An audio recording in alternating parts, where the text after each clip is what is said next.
Hello and welcome to One Cool Thing, PC Mag's daily show where we show you one cool thing which we are testing out here at PC Mag Labs. I'm Sasha Segan, this is Tom Brandt, and if you're watching us on Facebook Live, please ask us questions, make comments, and Social Zach over here will call out your questions and comments and we will respond. If you're watching us on YouTube after we're done with the show, please like and subscribe. We will have a One Cool Thing every day, and if you want to ask us questions, come to our Facebook page, PC Mag's Facebook page at 10 a.m. Eastern, Monday through Friday mornings. Today we have a really inexpensive thing, right? Yeah, this is one cool, inexpensive thing. It's a $250 Windows 10 laptop. Whoa. So basically what we have here, I say, repeating myself, is a Chromebook that's running Windows. Yeah, Lenovo, this is the Lenovo IdeaPad 120s. And what they've done is they've taken the ubiquitous cheap laptop that runs Windows, and they've put the Lenovo branding on it, and they've they've improved the build quality a little bit. But basically, this is essentially a Chromebook, like you said, that runs Windows. Okay. So let's step through. $249, I have to say, is an insanely low price for a Windows laptop. And by the way, that's not the Black Friday or Cyber Week price. That's the actual price. $249. So what are you getting for your $250? Now, this cracked me up when I saw it first. I wonder if you guys will be able to see it on the screen. There's an Intel Inside sticker here, and you know how nowadays most of those Intel Inside stickers call out the name of the processor or the model of the processor? Not here, it's just Intel. Yes, there is an Intel processor. For your $250, you do get a processor with this computer. It has a CPU. yeah, that it does some. It can do some things. So yeah, basically, this is not a Core i3, not a Core i5, not a Core i7. This is actually not even a Pentium. This is a Celeron processor. I don't actually know the clock speed. It doesn't really matter what the clock speed is because it's extremely slow. You're not going to be doing really anything on this other than like taking notes, writing papers. Okay, it looks like we already have some questions about this very, very cheap laptop. What's the difference between a Chromebook and a netbook? So a netbook is an obsolete industry term for just a small, very expensive laptop. It was being promoted in probably around, I feel like around the 2006, 2007 Yeah, it started era. about 10 years ago. Yeah, it started about 10 years ago, and it was just a marketing term for pushing small, inexpensive laptops. It's pretty much obsolete now. Yeah. Nobody uses that phrase. This is a netbook. We just don't call it that anymore because, A Chromebook is specifically a laptop that runs Google's Chrome OS operating system. And because Chrome OS is so lightweight and only runs the Chrome browser and Android apps as opposed to all the heaviness of Windows 10, Chromebooks tend to be relatively inexpensive and run relatively well on lightweight hardware. Now, that said, Windows has gotten a lot better at running on lightweight hardware than it did back when Windows 7 was around for netbooks. So basically, with this hardware, so in addition to the Pentium processor, you also get 64 gigabytes of 64 gigabyte flash hard drive, which sounds small, but the absolute lowest that we've tested is actually half that capacity. Okay. So 64 gigabyte hard drive. You also get 2 gigabytes of RAM.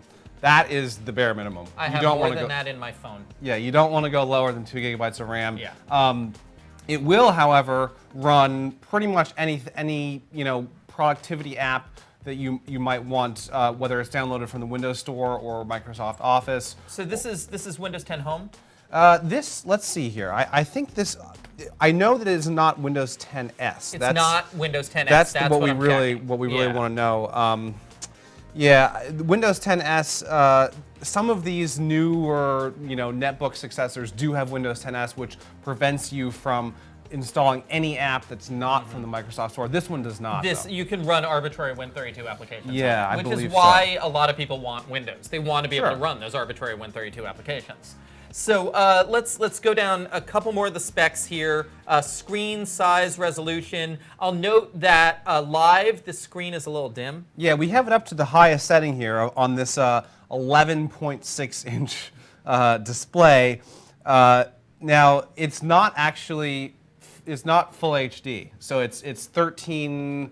1366 I believe by it's 1366 by 768. Although because it's 11.6 inches, those pixel numbers might be slightly different. Oh. That said, though. So it's basically kind of the screen from the 11-inch MacBook Air. Yeah, it's a smaller version of the MacBook Air screen. You know, at this small screen size, and you're really certainly not going to need 4K, but really even Full HD is not going to make a huge difference just because it's so dim and it's a matte display that doesn't really have the colors pop. But also in terms of the lower screen resolution and the smaller screen, I've found also with phones that you want that if you have a relatively weak processor. Yes. Because the processor then doesn't have to drive so many pixels and you get better apparent performance. Right. Well, okay, so you would expect you would get better performance and specifically better battery life because it's powering fewer pixels. However, that's not the case with this computer. It gets about 8 hours of battery life,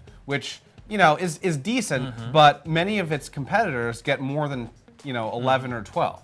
Now, let me talk about the ports for a second because it does have ports. It is a laptop. We have power, USB-A, HDMI out, and hey, there's a USB-C. And the fact that this has A and C cracks me up because my daily driver laptop, which I think a lot of you know, is a Microsoft Surface Book.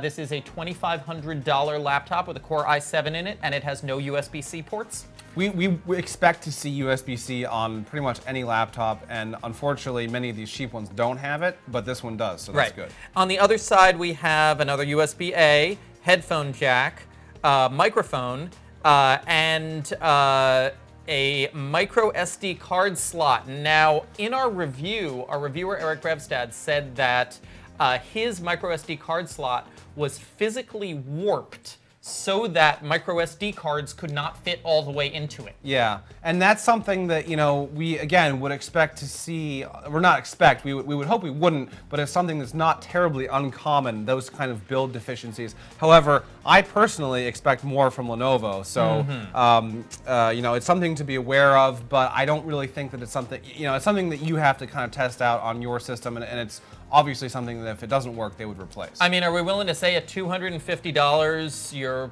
going to have a, you know, you're going to roll the dice on the build no matter what you get? I think so, but I don't think Lenovo, you know, typically has a better reputation for quality, even on cheaper computers. So I would say, you know, I would hedge my bets a little bit on that. But the memory card thing really is important. The SD card really is important because when you have so much limited storage on here, 64 gigabyte hard drive, you're going to want to expand it with an SD card. Yeah, I think ideally you're going to want to get a 128 or 256 micro SD and sock it in there. So the slot working is really important. Let's take another question. Have you had a chance to run the Fall Creators Update? Many machines with tiny hard drives don't have enough space to run those large updates.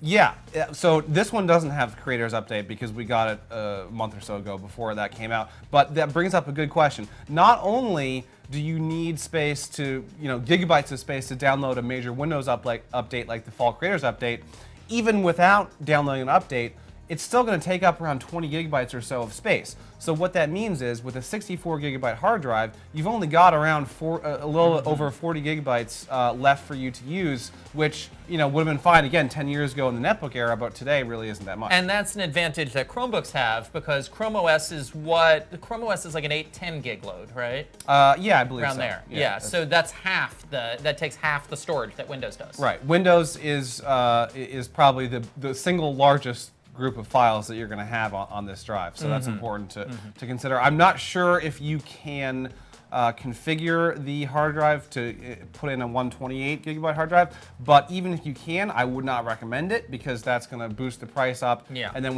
once you get above 300, there's a huge range of better laptops to choose from. So let's talk about kind of basic responsiveness in everyday activities like web browsing. Yeah, we loaded up PCMag.com here, which, you know, has lots of rich graphics and some videos. And now I will say it took a while for this page to render. The page did not render instantly. Yeah, like, I mean, I always say that, you know, when you're car shopping, it doesn't matter. If all you're doing is driving to and from work on the highway, any car can go 60 miles an hour. It doesn't matter whether it's a Ferrari or a Hyundai. That's not true of the processor in a computer. This is a golf cart. Yeah, This is an auto rickshaw. the Pentium processor, you will notice It's that. not a Pentium, it's a Celeron. I'm sorry. Well, Pentium and Celeron. Yeah, not even. It's rare that we see Celeron processors. It simply will take longer to do really any PC or CPU intensive task, even loading a website. Keyboard and trackpad, comfortable, usable? Yeah, I think that actually that's again a strength of Lenovo. They've put their signature island style keyboard on here, which actually has some little curved bits on the bottoms of the keys. They're very sturdy. There's very little keyboard flex. So, if you're buying this for your kid to type notes on in class, they're going to have an enjoyable, or not enjoyable, but it's gonna be easier for them.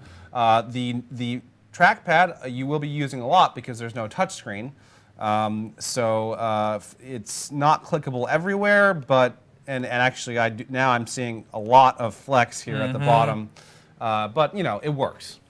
Let's take another question. Why doesn't Microsoft bring back Windows RT for these ultra portables? So the point of Windows RT was that it ran on ARM-based processors rather than x86 processors. Microsoft has announced that Windows 10 will be running on Qualcomm processors at some point soon, and we expect to see those laptops at some point soon.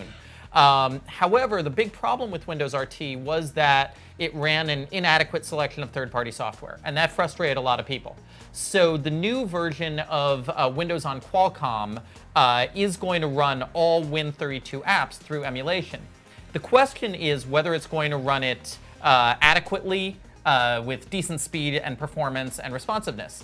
And once we start seeing those Windows on Qualcomm laptops, we'll have the answer. But Windows on Qualcomm really is the future of the Windows RT idea, hopefully without making the Windows RT mistakes. And it will bring lots of benefits like, hugely increased battery life, things like that. That said, for if you're in the market for this type of computer, it's probably going to be a while before we see those Qualcomm-powered Windows PCs get down to $249. Yeah, I expect to see a lot of Windows on Qualcomm stuff at CES in early January. I think that'll be that'll be a big show for those kinds of laptops. So hang out for a month or so, and you may get a lot more information about that. Now, I just want to say, Sasha, if I may, we've been down on this computer a little bit, but that does not mean that this is not a great computer for kids, especially. I think that that's really the type of buyer who's going to want to buy this. Should I drop it? Well, you're asking me. We should ask Lenovo, but yeah. So okay. So let me answer that question by saying this is not ruggedized. There are some cheaper computers designed for the education market that are ruggedized, and we're not talking about Panasonic Toughbooks. We're talking about like water resistant, bumpers on the edges, things like that. We actually have an entire new category at PCMag.com just telling you all about your options for best laptops for kids, specifically elementary school. But I wouldn't want to be a 4-year-old going like this. Yeah, so this is, it's fine for an older kid, like say 3rd to 7th grade. But that said, if you're willing to spend $100 more, our top choice for that type of PC is the Acer Swift 1.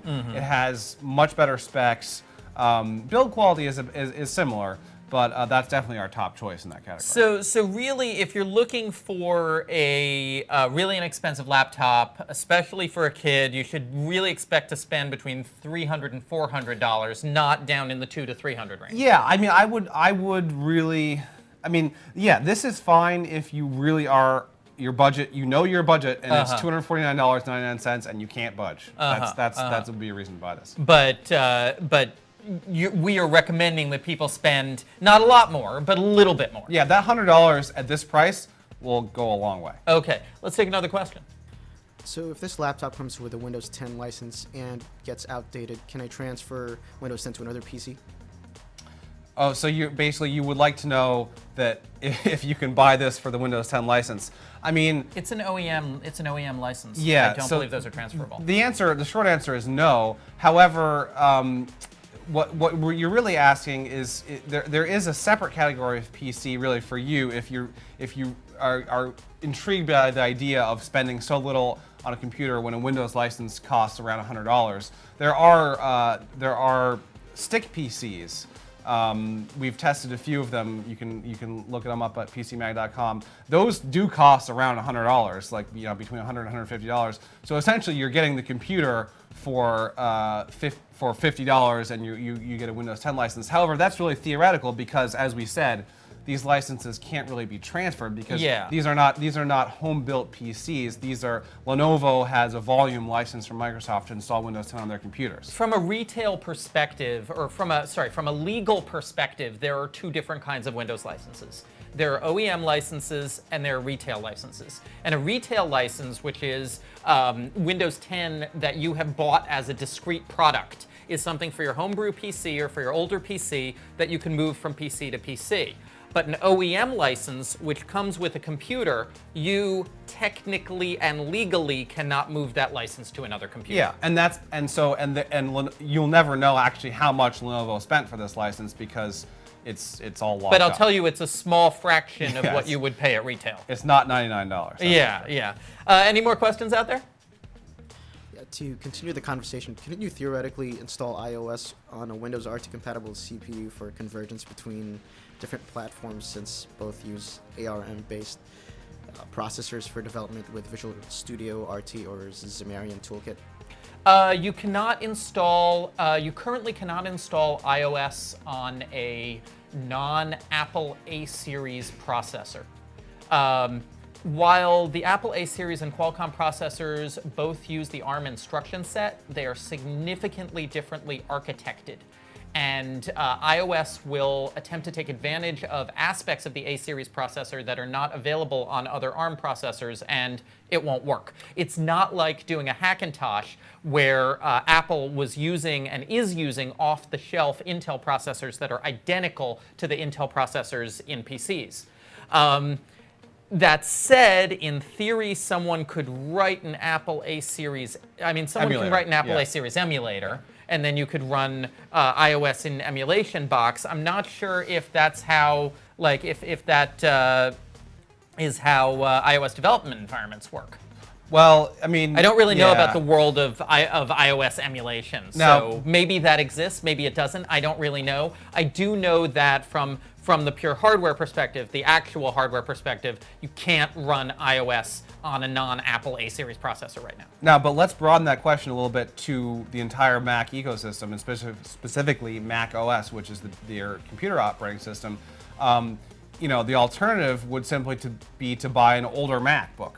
MacBook Pro, something like that, which is going to get you around, because MacBooks never came with Pentium or Celeron processors, so buying an older one would get you the equivalent processing power, and then you could always install Windows on that. The downside is you'd have an older computer but that's an option. And then the answer is, I think you probably can't install macOS on this laptop once more, because Apple never released a laptop with a Celeron processor, and when you're doing a Hackintosh, you have to use one of the Intel processors, which Apple has used in the past. There is a wonderful world of emulation and Hackintoshes that really is beyond the type of thing that you'd want to use this for, I think, but that's just my opinion. Let's take another question. Yeah, could you just recap the price and specs? Yeah. Yes, $249.99. That is the full price. I wouldn't expect it to be discounted much, but you never know. This is the holiday season. It has an Intel Celeron processor, clock speed that, runs. And it has a clock. It has a clock. The processor runs at some speed. It comes with a 64 gigabyte flash drive and 2 gigabytes, a whole 2 gigabytes of memory, which again, as we said, is really less than many smartphones. 13:7 LCD screen, 11.6 inch. Yeah, 11.6 inch, matte, rather dim. Ports include. We've got a USB-A, USB-C, HDMI, and power on this side. We've got a USB-A, headphone, microphone, and a micro SD on this side. The micro SD is for additional storage. However, on one of our test units, the micro SD slot was warped and could not accept cards. Yep, so that's the Lenovo IdeaPad 120s, and definitely check out our full review of it on PCMag.com. And while you're at it, check out some other computers that might be good for kids or any other need that you have for a cheap Windows laptop. Thank you all for watching. If you have been watching on YouTube, please like and subscribe. We will be back with One Cool Thing next Monday at 10 a.m. I will not be back because I'll be on assignment doing hopefully something cool somewhere else, but I'm sure you're going to see a lot of Tom. We will have many good, cool things for you next week. Thanks very much for watching.